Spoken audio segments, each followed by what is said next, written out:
Welcome back to another episode of Infidelity Tales Lab. We're thankful for your continued viewership. Before we begin, tell us, where in the world are you watching from? We love knowing our global reach. Now, let's dive into today's story. Chapter 1, The Homecoming. The Chicago wind cut through my coat as I pulled into the driveway of my suburban home after 5 grueling days in Detroit. The manufacturing contract negotiations had been brutal, but profitable. Exactly how I preferred my business dealings. As CEO of Midwest Industrial Solutions, I'd built my empire on the principle that weakness was a luxury I couldn't afford.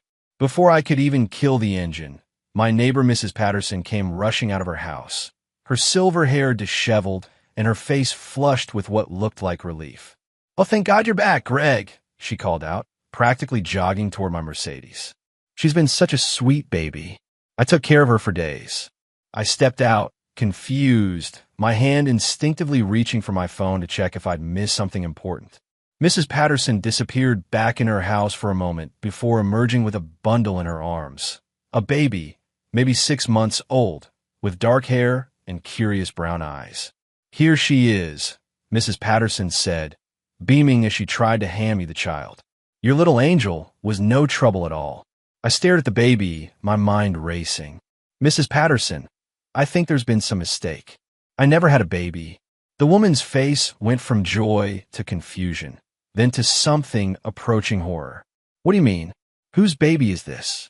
Your wife brought her over Tuesday morning, said you two needed help while she handled some emergency at work." My blood turned to ice. I'd been married to Linda for 8 years, and we'd never had children.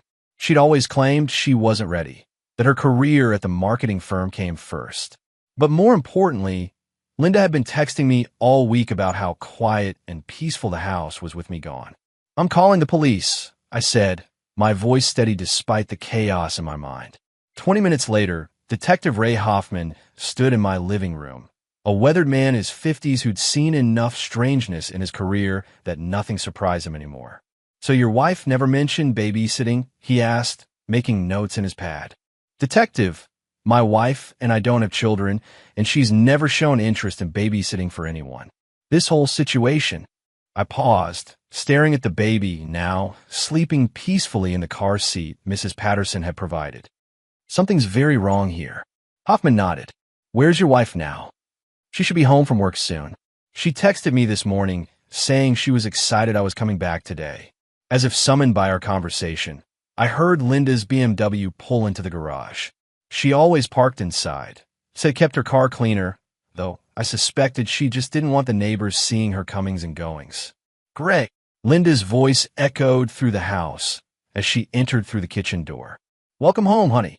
She appeared in the living room doorway, her perfectly styled blonde hair and designer suit making her look like she'd stepped out of a corporate magazine.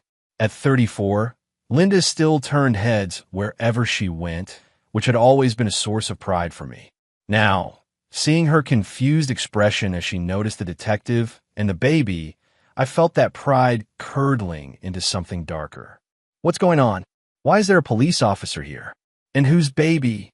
Her voice trailed off as her face went pale. "Ma'am, I'm Detective Hoffman. Your neighbor says you left this baby with her for several days while your husband was out of town." Linda's mouth opened and closed like a fish gasping for air. I don't understand. I've never seen this baby before." The detective and I exchanged glances. Either my wife was lying or Mrs. Patterson was having some kind of mental break. But Mrs. Patterson had seemed perfectly lucid, and she described Linda's car, her appearance, even mentioned that Linda had been wearing her favorite red coat when she dropped the baby off. "Mrs. Patterson seems certain it was you," Detective Hoffman said. "She described your car, your appearance, and said you specifically mentioned this was your baby and that your husband Greg was out of town on business." Linda sank into our leather armchair, her face now completely drained of color. "I swear to you, I have no idea what's happening here. I've been working late every night this week. You can check with my office." I studied my wife's face, looking for the tells I'd learned to read in business negotiations. The slight twitch of her left eye when she was stressed, the way she touched her wedding ring when she was hiding something.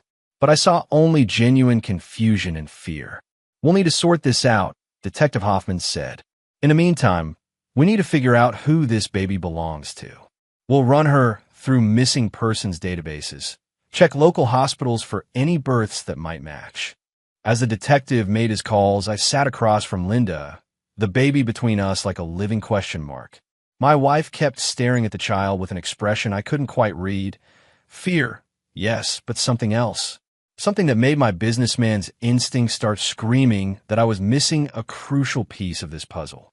Linda, I said quietly, I need you to think very carefully. Is there anything at all, that might explain this?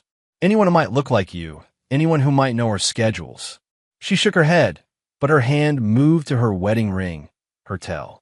She was lying, or at least not telling me everything. Detective Hoffman hung up his phone. No missing baby reports that match. I'm going to need both of you to come down to the station tomorrow to give formal statements. Tonight, we'll have child services take temporary custody. As we watched the social worker carry the baby away, I realized that whatever was happening here was just the beginning. In my experience, when something seemed impossible, it usually meant someone was working very hard to make it appear that way. And if someone was playing games with my life, my marriage, and my reputation, they were about to learn why I'd never lost a business deal in 15 years. I didn't forgive. I didn't forget. And I sure as hell didn't let anyone make a fool out of me. Chapter 2. Cracks in the Foundation. The next morning, Linda called in sick to work. She claimed stress from the bizarre situation with the baby, but I noticed she spent most of the morning on her phone, having hushed conversations she ended abruptly whenever I entered the room. I'd built my fortune on reading people, on seeing the angles others missed. 20 years ago, I'd been nothing, a kid from the wrong side of Chicago whose father had died in a factory accident and whose mother had worked 3 jobs to keep food on the table. I'd clawed my way up through community college, then Northwestern, then the business world, collecting enemies and crushing obstacles with equal efficiency. Linda had been one of my few weaknesses, a beautiful marketing executive I'd met at a client dinner 7 years ago. She'd been working for a small firm then, ambitious and hungry in a way that reminded me of myself. I'd helped her career along, introduced her to the right people, and when we married 3 years later, I thought I'd found someone who understood the price of success. Now, watching her pace our kitchen while speaking in whispers to someone on the phone, I wondered if I'd been played from the very beginning. Who was that? I asked when she finally hung up. Just work, she said, not meeting my eyes. They wanted to know when I'd be back. Another lie.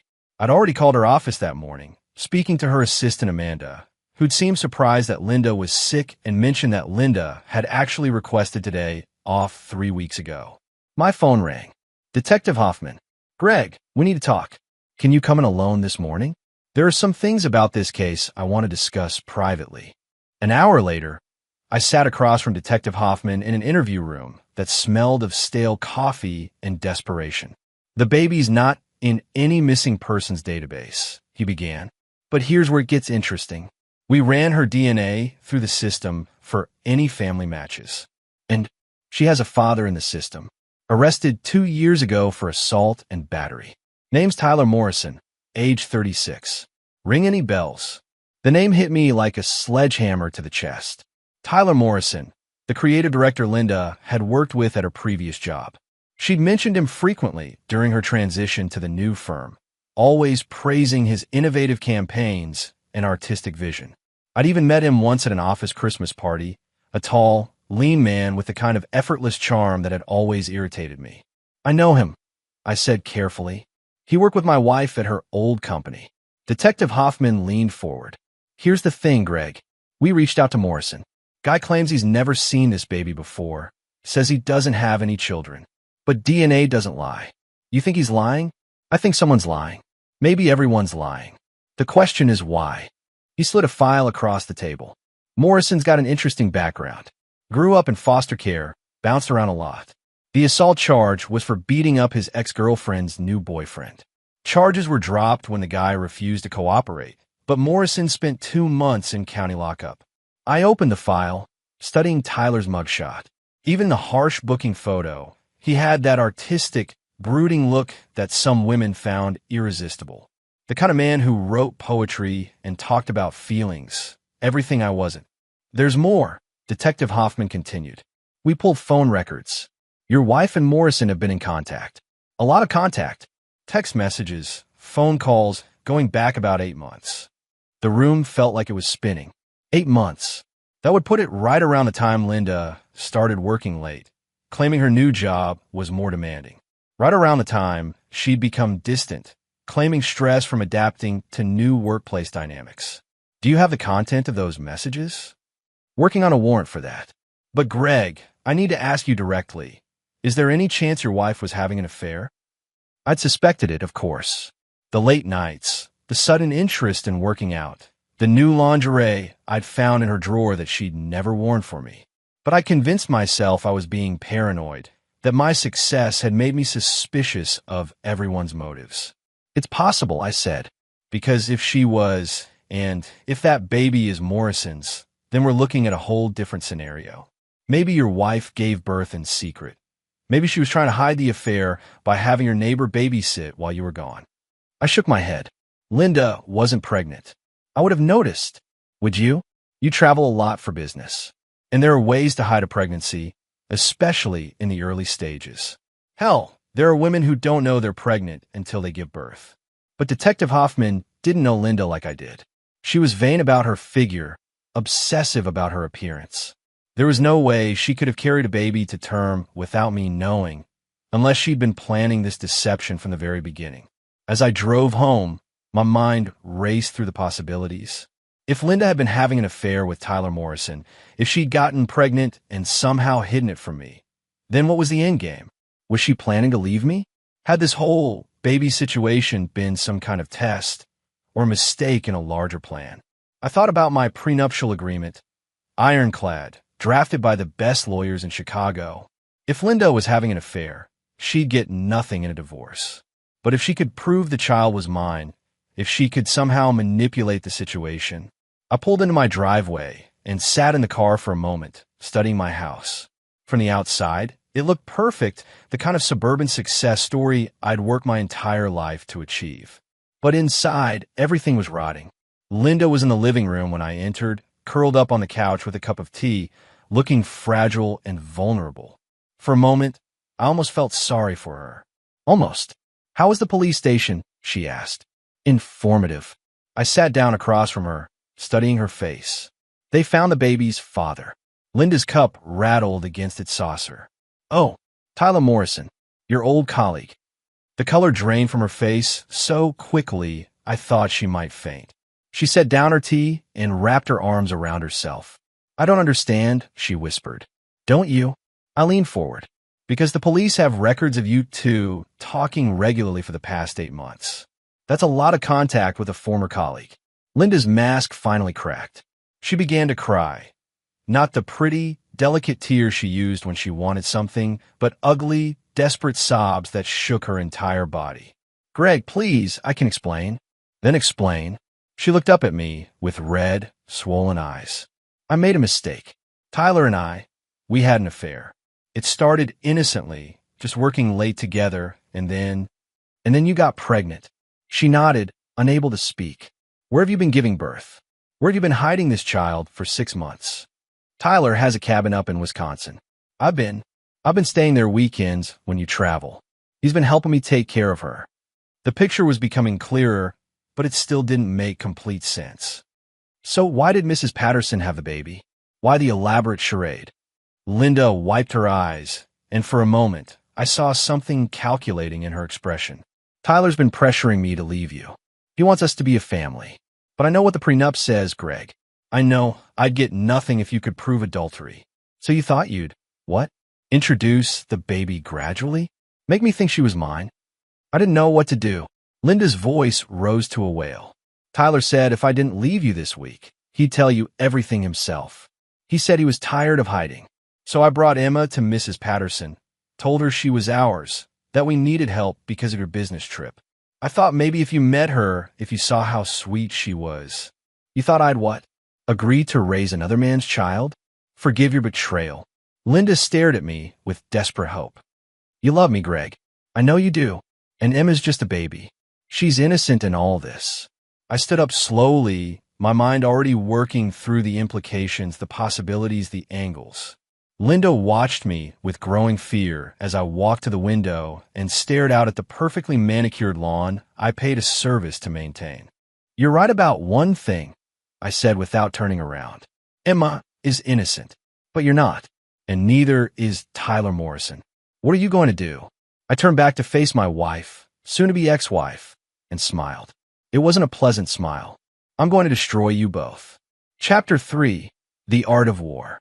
That evening, I sat in my home office, surrounded by the tools of my trade. Multiple phones, encrypted computers, and files on every major player in Chicago's business community. I'd built my empire by understanding that information was more valuable than money, and that patience was more powerful than rage. Linda was upstairs packing. I told her she had until morning to get out of my house. She'd begged, pleaded, promised it would never happen again, but I'd made my position clear. Our marriage was over, and she would get exactly what the prenuptial agreement specified for adultery. Nothing. But that wasn't enough. Not nearly enough. I started with Tyler Morrison, pulling everything I could find on him through my network of private investigators and corporate contacts. What I discovered painted a picture of a man who thought he was cleverer than he actually was. Tyler had grown up in the foster system, bouncing between homes until he'd aged out at 18. He'd put himself through art school, working nights as a bartender while studying graphic design during the day. His talent was undeniable. I'd seen some of his work at Linda's old company, and even I had to admit he had a gift for visual storytelling. But talent without discipline was just wasted potential, and Tyler Morrison was undisciplined in every way that mattered. He'd been fired from 3 jobs for inappropriate relationships with colleagues, had racked up significant debt pursuing his artistic vision, and had a pattern of seducing married women who could advance his career. Linda wasn't his first affair with a client's wife. She was just the first one stupid enough to get pregnant. My phone rang. "Detective Hoffman." "Greg, we've got Morrison in custody for questioning. Thought you'd want to know." "On what charges?" "Child abandonment, for starters.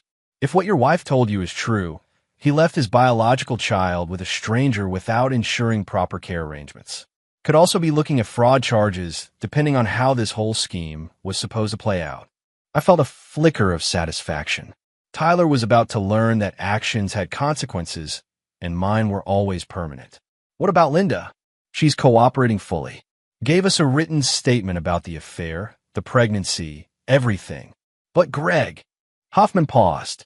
"You might want to get yourself a good lawyer. This thing's about to get messy."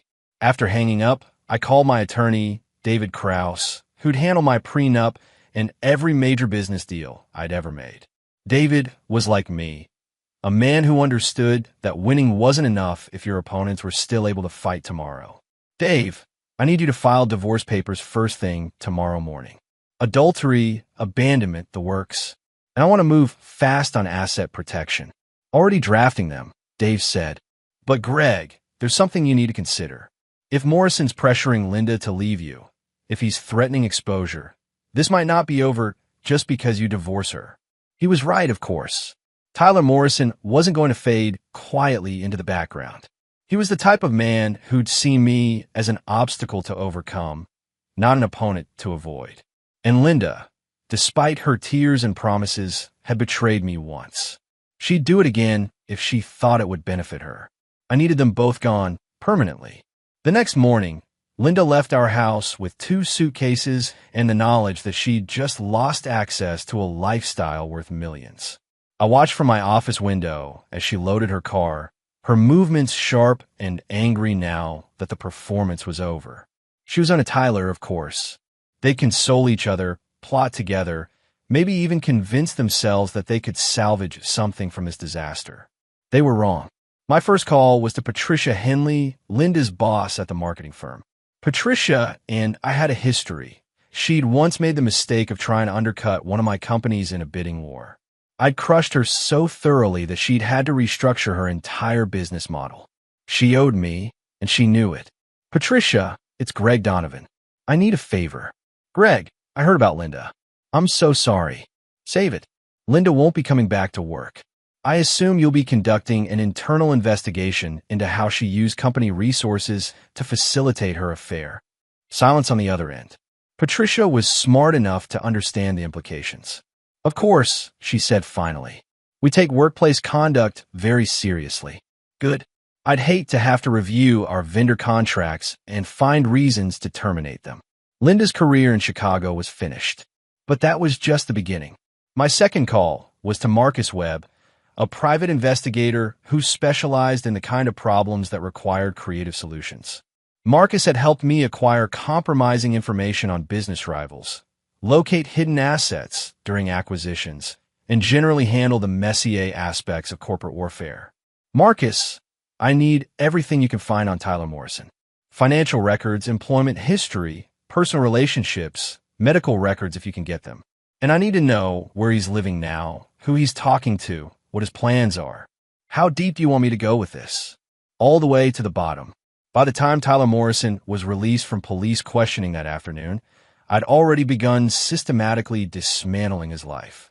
His freelance clients received anonymous tips about his professional misconduct, supported by documentation of his previous firings.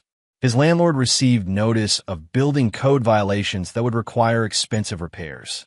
His bank received reports of suspicious activity that would trigger a financial investigation. But the real masterpiece was still to come. That evening, I drove to the seediest bar I could find on the south side of Chicago, a place where the lighting was dim and the clientele didn't ask questions.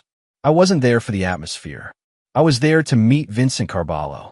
Vincent was a man who solved problems for people who could afford his services. He wasn't a traditional criminal. He was more of a consultant who specialized in pressure, intimidation, and making people disappear from public view without technically breaking any major laws. Mr. Donovan, Vincent said, sliding into the booth across from me. He was a small, neat man in an expensive suit who looked more like an accountant than an enforcer. I heard you might have need of my services. I have a problem, I said. Two problems, actually. A cheating wife and her lover who think they can manipulate me. Vincent smiled. And you'd like them to reconsider that position? I'd like them to understand that betraying me was the worst mistake of their lives. I want them to wish they'd never met each other, never met me, never been born. That's a comprehensive request. It'll require a comprehensive solution. We talked for an hour, Vincent taking notes in a small black book as I outlined exactly what I wanted done. By the time we shook hands, Tyler Morrison and Linda's comfortable new life together was living on borrowed time. I drove home through the empty Chicago streets, feeling more satisfied than I had in months. Linda and Tyler thought they'd won something by being together, but they'd actually just made themselves easier targets. Tomorrow, they'd begin to understand what it meant to cross Greg Donovan. And by the time I was finished with them, they'd serve as a warning to anyone else who might be tempted to take what was mine. In my experience, there were two types of people in the world, predators and prey. Linda and Tyler had mistaken me for the latter. They were about to learn how wrong they were. Chapter 4. The Unraveling. Tyler Morrison lived in a converted warehouse loft in an up-and-coming neighborhood that still had enough rough edges to keep the rent affordable. I knew this because Marcus Webb had provided me with a detailed report on Tyler's living situation, financial status, and daily routine. I also knew that Linda had been staying there since leaving our house 3 days ago. They thought they were building something together. They had no idea they were actually digging their own graves. Marcus called me at 6 a.m. with the first update. Morrison's freelance contracts are drying up, he reported. Word's getting around that he's unreliable and that assault charge from 2 years ago isn't helping his reputation. 3 clients terminated their agreements yesterday. What about his living situation? That's where it gets interesting. The warehouse is owned by a shell company that's owned by another shell company. Turns out the ultimate owner is Gregory Chun. Remember him? I remembered Gregory Chun very well. A real estate developer who'd tried to screw me over on a property deal 5 years ago. I cost him millions in that transaction, and he'd sworn revenge. Apparently, he'd been waiting for an opportunity to return the favor. Chun doesn't know Morrison is involved with your ex-wife yet, Marcus continued. But when he finds out, make sure he finds out, I said. Today, by noon, Tyler Morrison was getting an eviction notice. His landlord, acting on orders from Gregory Chun, had discovered multiple lease violations and was terminating his tenancy immediately. Tyler would have 72 hours to vacate the premises. But that was just the opening move. Linda called me that afternoon, her voice shaking with rage and desperation. "Greg, you can't do this. Tyler's done nothing wrong. Tyler committed adultery with my wife and fathered a child he then abandoned with a stranger. I'd say that's quite a bit wrong. The eviction, the job losses, you're destroying an innocent man's life." I almost laughed. Innocent? Linda, Tyler Morrison has a pattern of seducing married women for career advancement. You weren't his first victim, and you wouldn't have been his last if I hadn't intervened. What do you mean I wasn't his first? Ask him about Rebecca Martinez, the gallery owner whose husband discovered their affair and sued Tyler for alienation of affection. Or ask him about Jennifer Walsh, the department store executive who lost her job when their relationship became public. Tyler's a professional homewrecker. Linda, he saw you as a meal ticket, and you were too infatuated to see it. Silence on the other end of the line. "You're lying," she said finally, but her voice lacked conviction. "Am I?" Check his laptop, Linda. Look at his emails, his dating profiles, his financial records. See how many married women he's been in contact with over the past year. See how many of them made mysterious payments to his accounts. I hung up, knowing I'd planted the seeds of doubt that would do more damage than any external pressure I could apply. Tyler and Linda's relationship was built on lies and manipulation. All I had to do was expose the truth and let human nature take its course. Vincent Carballo called that evening. "Phase 2 is ready to implement," he said. "Morrison's about to discover that his past has caught up with him." "What did you find? Remember that assault charge from 2 years ago?" The victim was Marcus Torres, a construction worker who was dating Morrison's ex-girlfriend. Torres moved to Phoenix after the incident, tried to put it behind him. But he's back in Chicago now, and he's not happy to learn that Morrison never paid the restitution he agreed to as part of the plea deal. How much restitution? $15,000. Plus interest, we're looking at about 22 grand. Torres is filing a civil suit tomorrow, and he's got friends in the construction union who remember what Morrison did. I felt another flicker of satisfaction. Tyler was about to learn that running away from problems didn't make them disappear. It just meant they were waiting for you when you least expected them. The next morning, Tyler Morrison was served with papers in 3 separate lawsuits: civil action for unpaid restitution, breach of contract from a former client, and a paternity suit filed on behalf of baby Emma. He was also visited by representatives of the Construction Workers Union who wanted to discuss his outstanding debt to one of their members.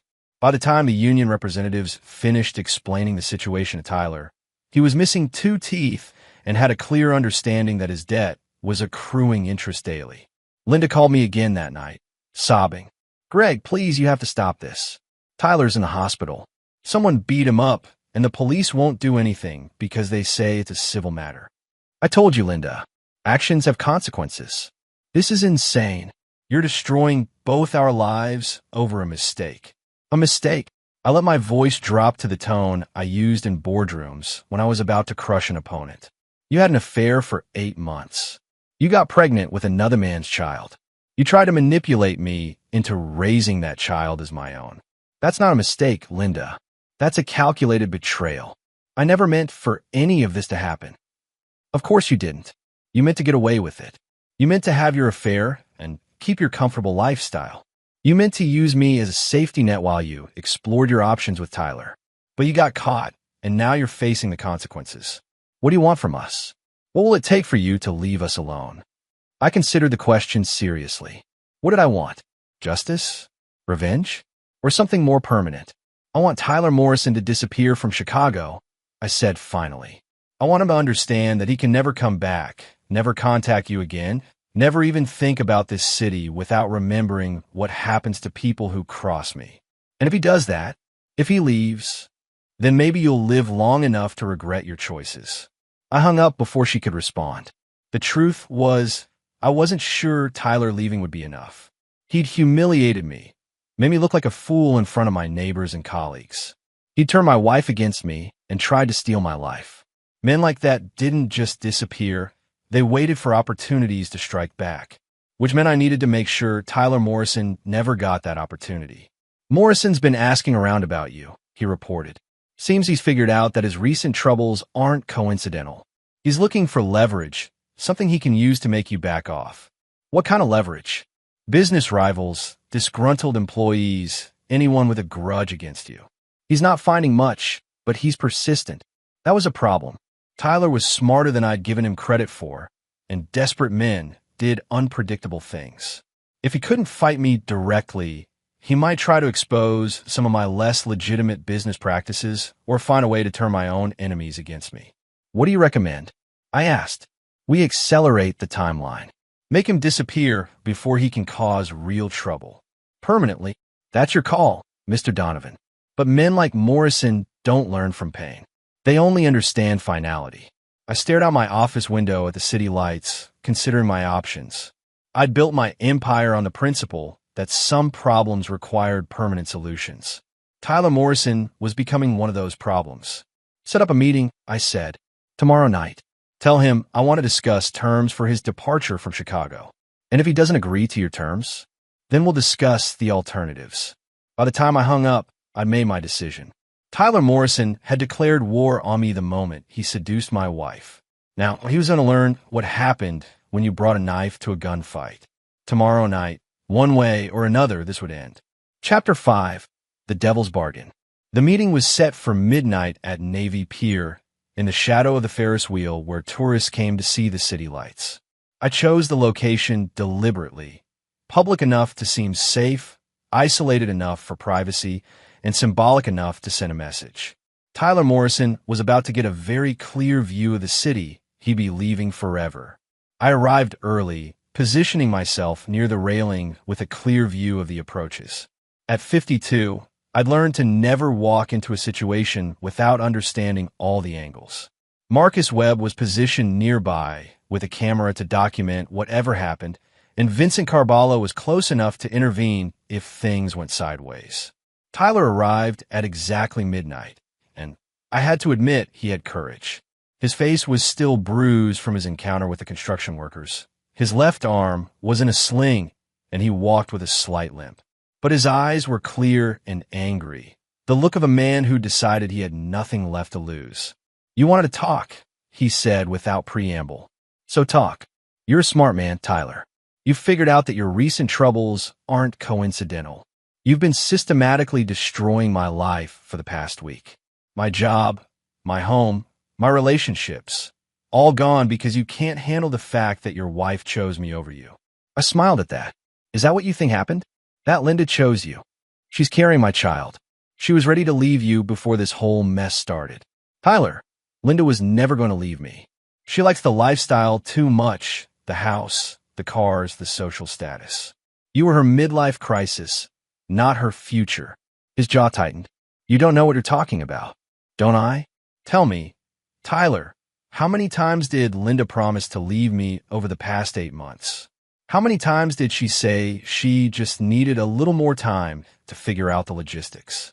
I saw the doubt flicker in his eyes. Linda had been stringing him along, just like she'd been stringing me along, playing both ends against the middle while she figured out her best option. "The truth is," I continued, "Linda never had any intention of giving up her comfortable life for a struggling artist with debt problems and an assault record. She was using you for excitement, and she was using me for security. The baby was an accident that forced her hand. Even if that's true, it doesn't justify what you've done to me, doesn't it? You seduced a married woman, got her pregnant, and then tried to blackmail her into leaving her husband. You abandoned your own child with a stranger when the situation became inconvenient. You've been lying to Linda about your financial situation and your history with other married women." I leaned forward. "You're not a victim here, Tyler. You're a predator who finally met a bigger predator."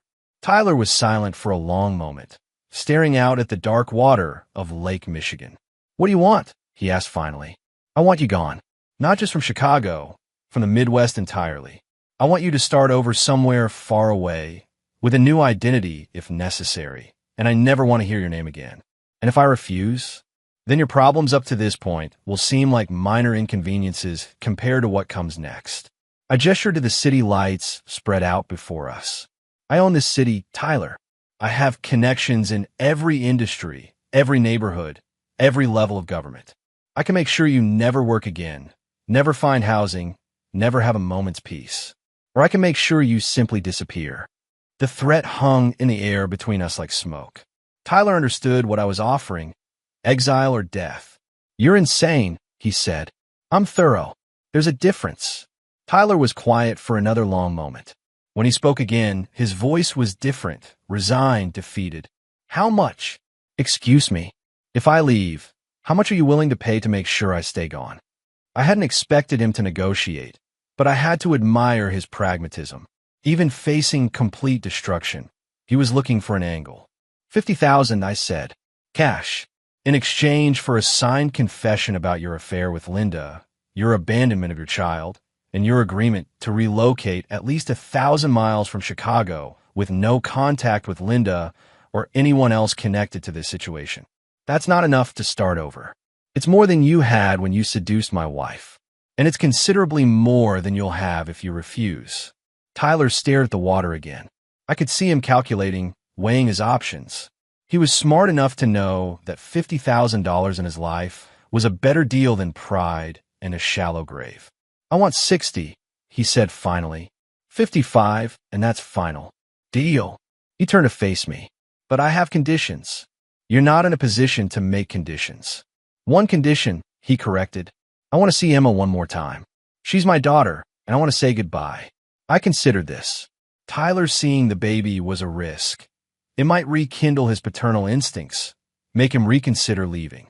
But it was also an opportunity to demonstrate my complete control over the situation. Fine. Tomorrow afternoon. 1 hour, supervised. And then you're gone. We shook hands, sealing the deal. As Tyler walked away into the night, I felt a satisfaction I hadn't experienced since closing my first major business acquisition. I'd identified a threat, neutralized it, and turned a potential enemy into a controlled asset. But as I watched Tyler disappear into the shadows, I realized I might have made an error in judgment. I'd assumed he was just another weak man who could be bought or intimidated. I treated him like a business problem to be solved rather than a human being with his own agenda. Tyler Morrison was leaving Chicago, but I had a growing suspicion that this wasn't over. Men like him didn't simply disappear. They waited, planned, and looked for opportunities to even the score. I'd have to make sure he never got that opportunity. Vincent appeared beside me, as if materializing from the darkness. You think he'll keep the deal? Vincent asked. For a while. But Tyler Morrison is the type of man who holds grudges. Sooner or later, he'll convince himself that he can come back and reclaim what he thinks is his. So what's the real plan? I smiled, looking out at the city lights that represented everything I'd built and everything I was willing to protect. The real plan, Vincent, is to make sure Tyler Morrison never makes it to wherever he's planning to go. Chapter 6, Blood in the Water. The next afternoon, I arranged for Tyler to meet baby Emma at a neutral location, a family court facility where supervised visitations were conducted. I wanted witnesses, official records, and most importantly, I wanted Tyler to understand that this meeting was happening because I allowed it, not because he had any rights.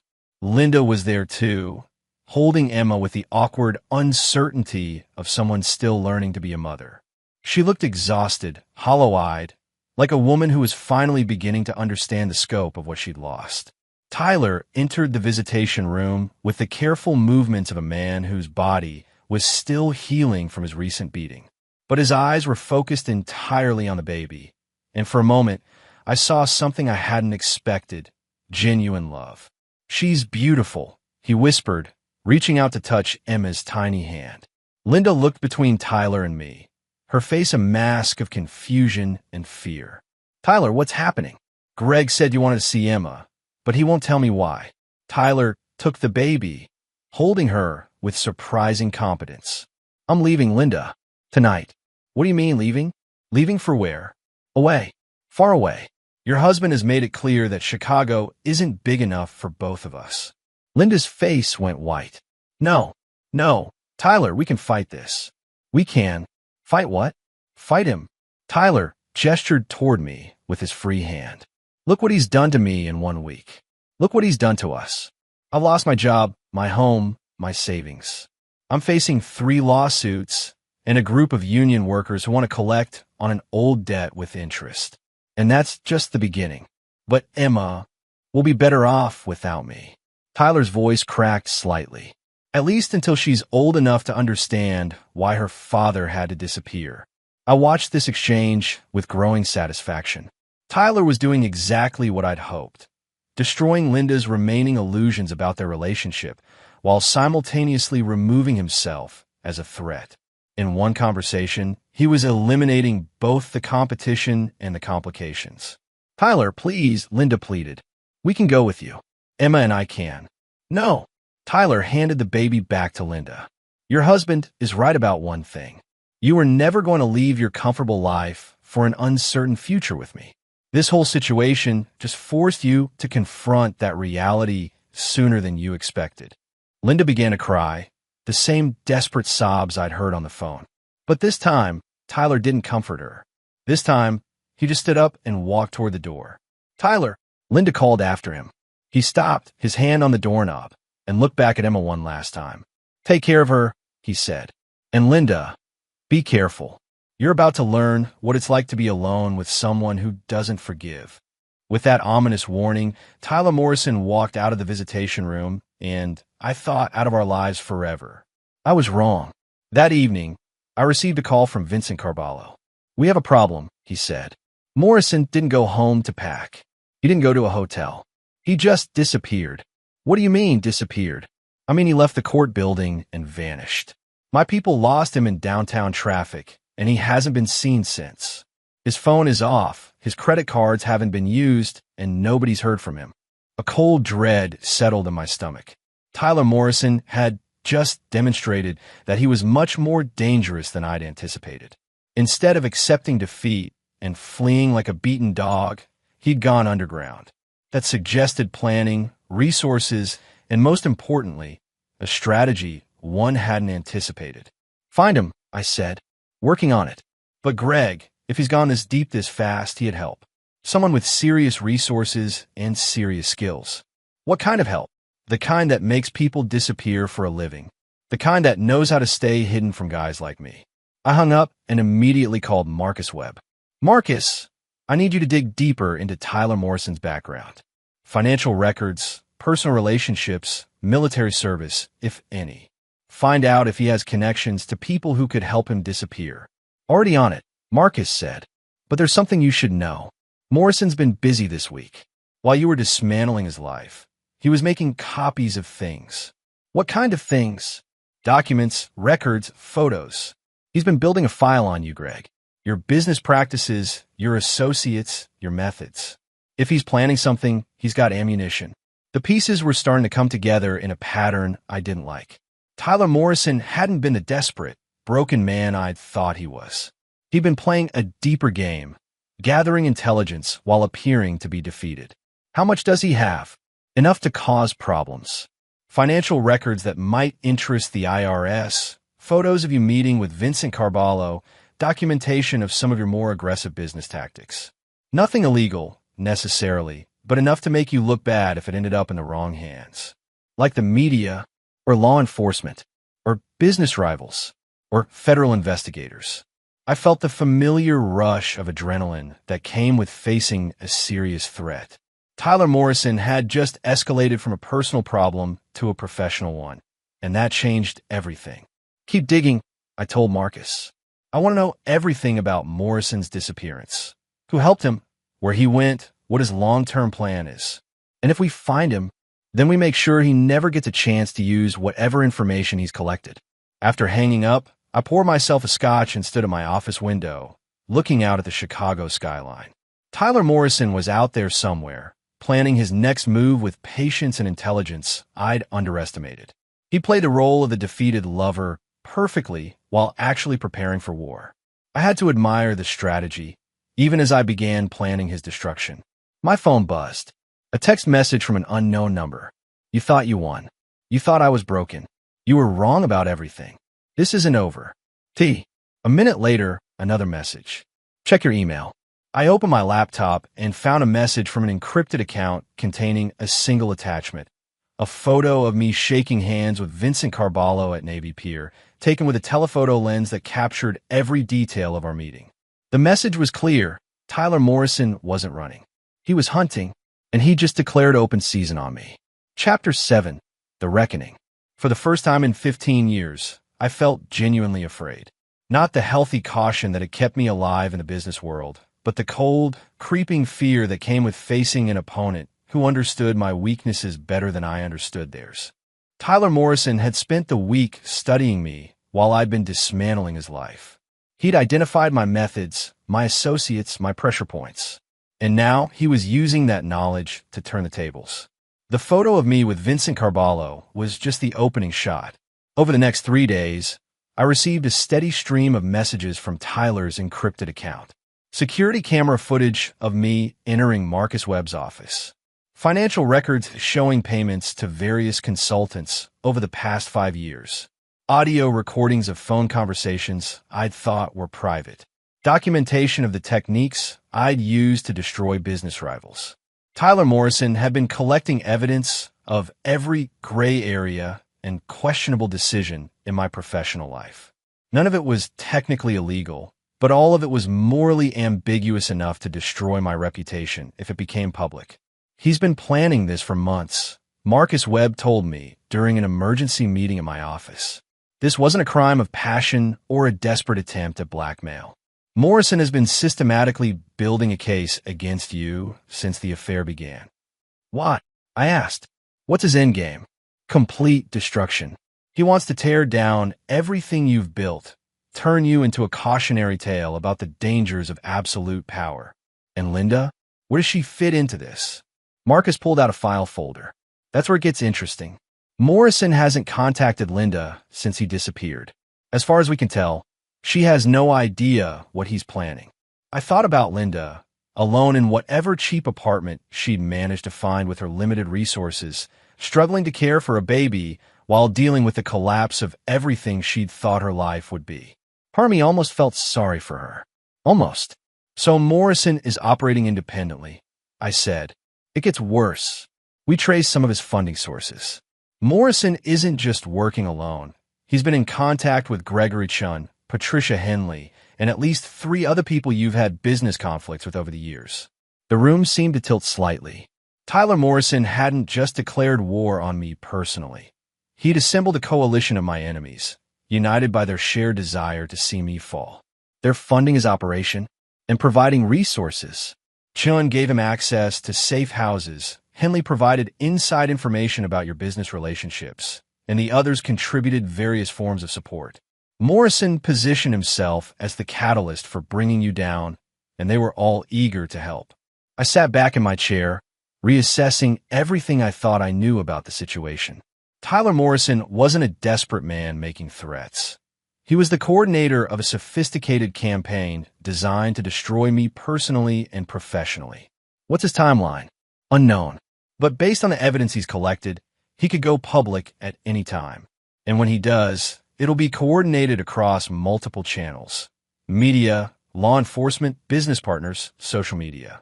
He's planning a complete character assassination. My phone rang. Detective Hoffman. Greg, we need to talk. There have been some new developments in the Morrison case. An hour later, I sat across from Detective Hoffman in the same interview room where we'd first discussed Tyler Morrison's identity as Emma's father. Someone's been feeding us information about your involvement in Morrison's disappearance, Hoffman said, without preamble. What kind of information? Photos, audio recordings, financial records. Someone wants us to believe you hired muscle to intimidate Morrison into leaving town. I kept my expression neutral. That's a serious accusation. It's also a hard one to prove without Morrison's testimony. But if Morrison turns up dead, Greg, you're going to be the prime suspect. Are you planning to arrest me? Not yet, but I'm going to advise you to get a lawyer and be very careful about your next moves. Someone's building a case against you, and they're being very methodical about it. As I left the police station, I realized Tyler Morrison had just demonstrated another layer of his strategy. He wasn't just planning to destroy my reputation. He was setting me up to be arrested for his murder, even though he was very much alive. Vincent Carballo called me that evening. "We found Morrison," he said. "Where?" "That's the problem. He's in federal protective custody.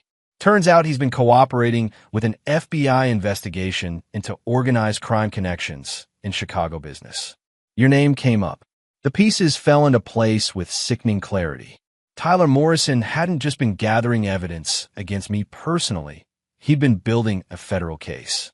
The FBI was using him as an informant to investigate the gray areas of Chicago business, and I was one of their primary targets. How long has this been going on? Best guess? Since before he met Linda. Morrison's background check came back clean because he's been working for the feds. The assault charge, the debts, the professional problems, all fabricated to give him a believable cover story. I felt something I hadn't experienced since childhood. Complete, helpless rage. Tyler Morrison wasn't Linda's artistic lover who'd gotten in over his head. He was a federal operative who'd seduced my wife as part of a long-term investigation into my business practices. Everything, the affair, the pregnancy, the baby, Linda's betrayal, had been orchestrated by the FBI to get close to me.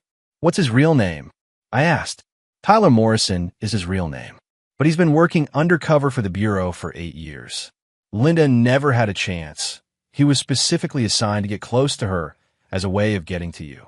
My marriage, my personal life, my trust, all of it had been weaponized against me by federal agents who saw me as a target worthy of a multi-year investigation. "Vincent," I said quietly. "Yeah. Find out where Morrison's family lives. His real family. Parents, siblings, anyone who matters to him."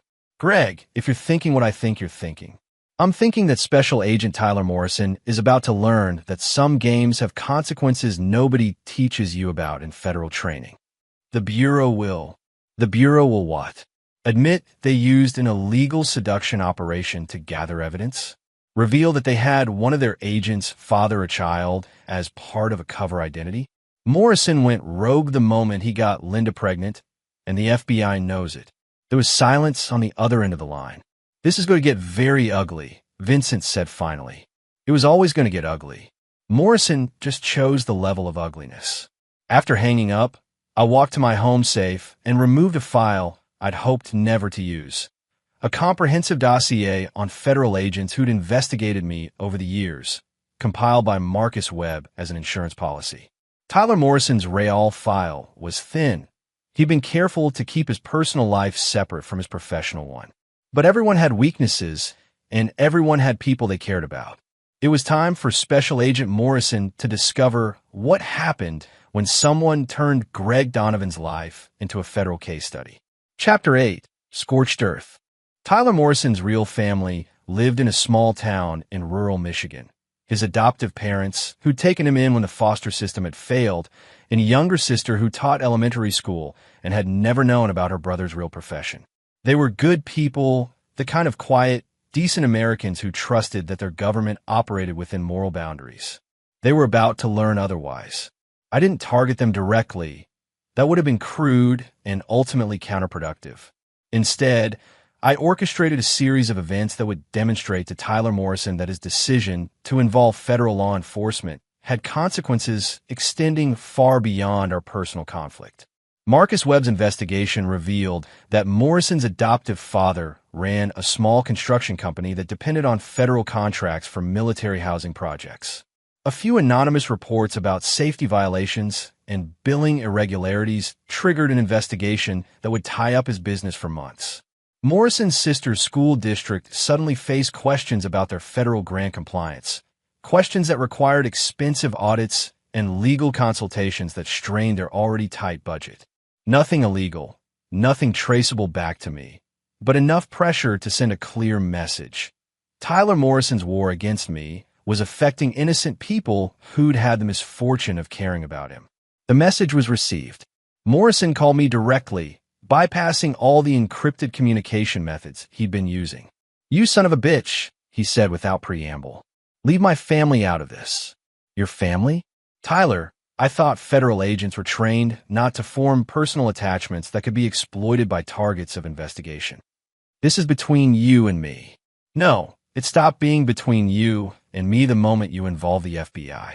Now it's between me and the federal government, and unfortunately, your family is caught in the crossfire. I'll make you a deal. You'll make me a deal? I laughed. Tyler, you're a federal informant who seduced a married woman, got her pregnant, and abandoned the resulting child. Do you really think you're in a position to negotiate? The FBI. The FBI is going to hang you out to dry the moment this becomes public. You think they want to explain how one of their agents impregnated a target's wife during an undercover operation? You think they want to admit they've been running illegal honey trap operations? Silence on the other end of the line. Here's what's going to happen, Tyler. You're going to end your cooperation with the FBI. You're going to destroy whatever evidence you've collected against me. And you're going to disappear so completely that even the Bureau can't find you. And if I don't, then your family's problems are just beginning. And Linda's life becomes considerably more difficult. You can't touch Linda. She's the mother of my child. Your child? Tyler, you abandoned Emma the moment you went underground. As far as the law is concerned, you're a deadbeat father who fled to avoid child support responsibilities. It was true. Tyler's disappearance had automatically triggered abandonment proceedings, and I'd used my legal resources to expedite the process. Linda was now officially a single mother with no legal claim to support from the baby's biological father. Linda's struggling, Tyler. No job, no income, no support system.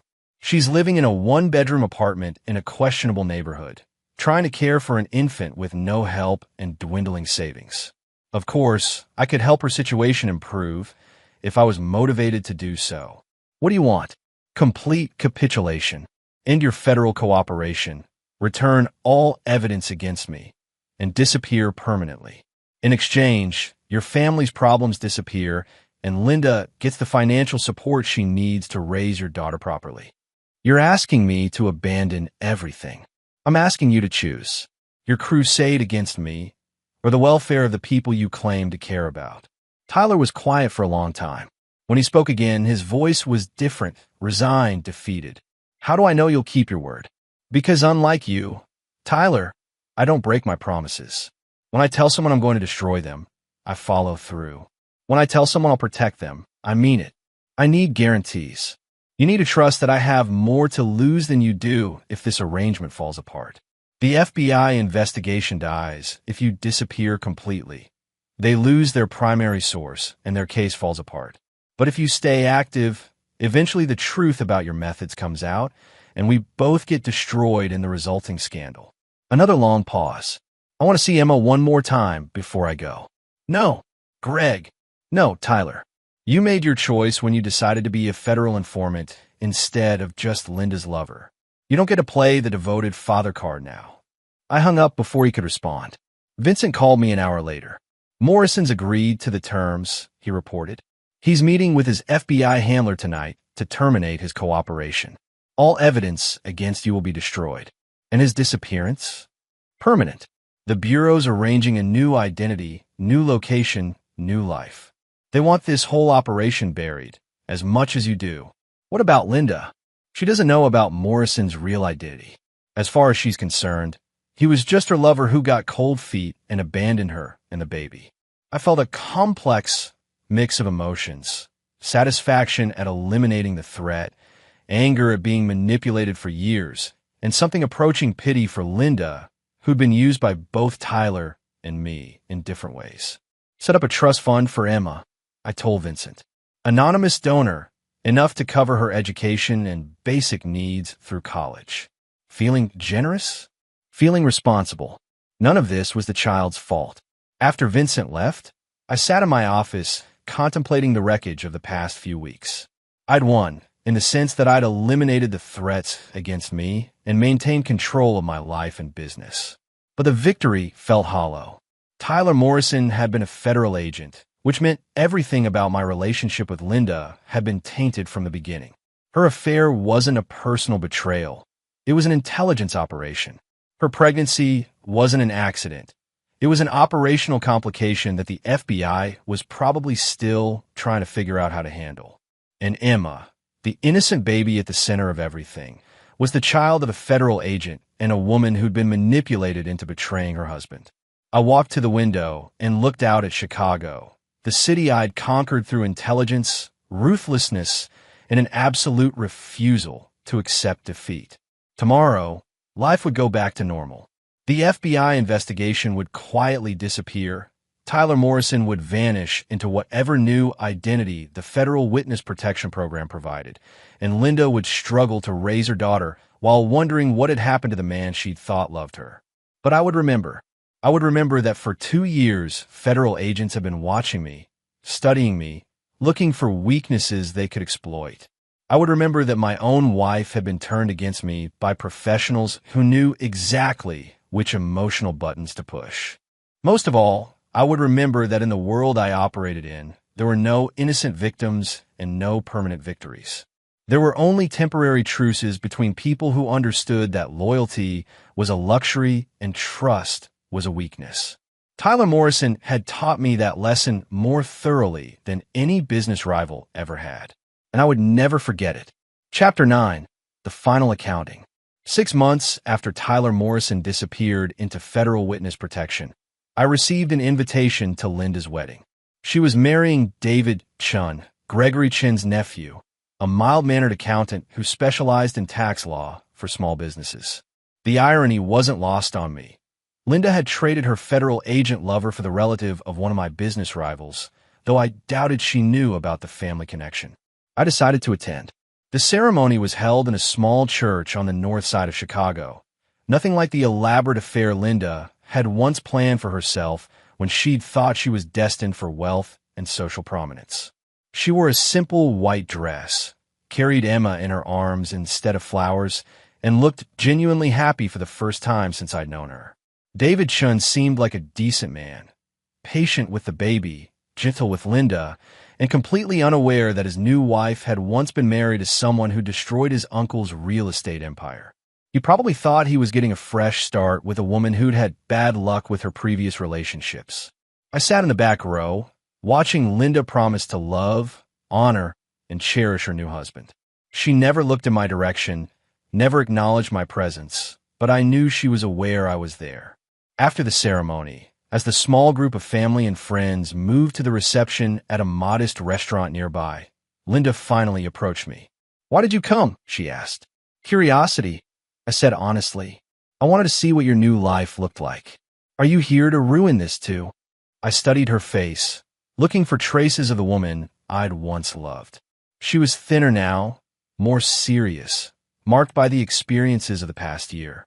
Motherhood had changed her, added depth to her character that hadn't been there when she'd been focused on maintaining her appearance and social status. "No, Linda, I'm here to wish you well." She looked surprised. Really? You made mistakes, but you've paid for them. David seems like a good man, and Emma deserves a stable family. What about Tyler? Do you know what happened to him?" I considered telling her the truth, that Tyler Morrison had been a federal agent, that their entire relationship had been based on lies, that she'd been manipulated by professionals who'd used her feelings against both of us.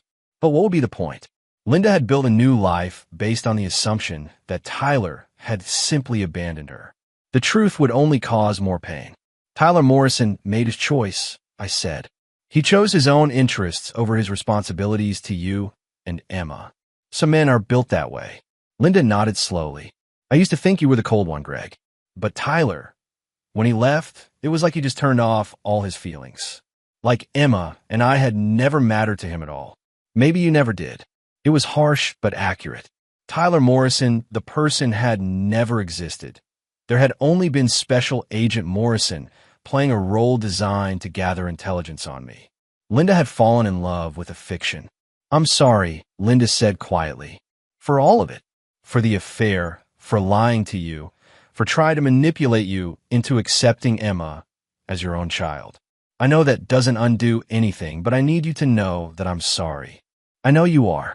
Do you think you'll ever forgive me?" I looked at Linda, holding another man's baby while wearing another man's ring, and realized that forgiveness wasn't the right word for what I felt. I'd moved beyond anger, beyond hurt, even beyond the desire for revenge. What remained was a cold understanding of human nature and the lengths people would go to protect their own interests. I don't forgive you, Linda, but I don't hate you either. You're just someone I used to be married to who made decisions I couldn't live with. She accepted this with more grace than I'd expected. Will you be okay? She asked. I'll be fine. I always am. I mean, really okay. Not just successful or powerful or in control. Actually okay. The question caught me off guard.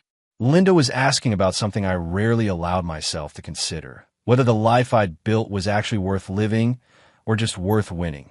I'm exactly who I chose to be, I said finally. Linda nodded, understanding that this was the only answer I could give. Take care of yourself, Greg. Take care of Emma. I left the reception without speaking to anyone else, driving through Chicago as the sun set over the lake. The city looked the same as always, ambitious, relentless, beautiful in its harsh efficiency. It was the perfect place for someone like me, someone who understood that loyalty was temporary and trust was dangerous. But as I pulled into my empty driveway and walked into my empty house, I found myself thinking about Linda's question. Was I actually okay? Or had I just become so good at controlling my environment that I'd forgotten what okay felt like? My phone buzzed. A text from an unknown number. Congratulations on your victory. You played the game better than I gave you credit for. Tyler Morrison, checking in from whatever new life the FBI had created for him. Even in federal protection, he was still keeping tabs on the situation, still unable to let go completely. I deleted the message without responding. In my study, I poured myself a scotch and sat at my desk, surrounded by the trophies of 30 years in business. Awards, photographs with politicians and celebrities, framed deals that had made me wealthy beyond most people's dreams. I'd won. Tyler Morrison was gone, Linda was out of my life, and my business empire was stronger than ever. The FBI investigation had quietly died when Morrison disappeared, and my reputation had emerged largely intact. But as I sat alone in my perfectly appointed house, drinking expensive whiskey and reviewing the quarterly reports that showed my company's continued growth, I realized that victory and satisfaction weren't the same thing. I'd built a life where I could control every variable, eliminate every threat, and ensure that nobody could hurt me. But in making myself invulnerable, I'd also made myself isolated. I had associates, but no friends, business partners, but no companions, and enough money to buy anything except the one thing money couldn't purchase: genuine connection with another human being. Tyler Morrison had been a federal agent, but he'd at least been capable of forming real attachments, even if they were operationally inappropriate. Linda had been unfaithful, but she'd been capable of love, even if she'd given it to the wrong person. I was capable of winning. Nothing more, nothing less. My phone rang. Vincent Carballo. We've got a problem with the Morrison situation, he said. What kind of problem? The kind that suggests this isn't over. I set down my scotch and reached for a pen. After 30 years in business, I'd learned that problems were just opportunities that hadn't been properly analyzed yet. Tell me everything, I said, as Vincent began outlining the new complications that had arisen from Tyler Morrison's federal witness protection. I felt the familiar surge of adrenaline that came with facing a worthy opponent. I thought the game was over. Instead, it had just moved to a new level. And in my experience, the games that lasted the longest were always the most interesting ones. Outside my window, Chicago glittered in the darkness like a circuit board, all lights and connections and hidden currents of power. Somewhere out there, Tyler Morrison was planning his next move under a new identity, probably still convinced he could find a way to destroy me. He was wrong, of course, but I had to admire his persistence. After all, I taught him everything he knew about never giving up. And there you have it. Another story comes to an end. What did you think? I'd love to hear your thoughts in the comments below. If you enjoy this story, consider joining our community by subscribing. It means the world to us. For more stories like this one, check out the recommended videos on screen. And I'll see you there.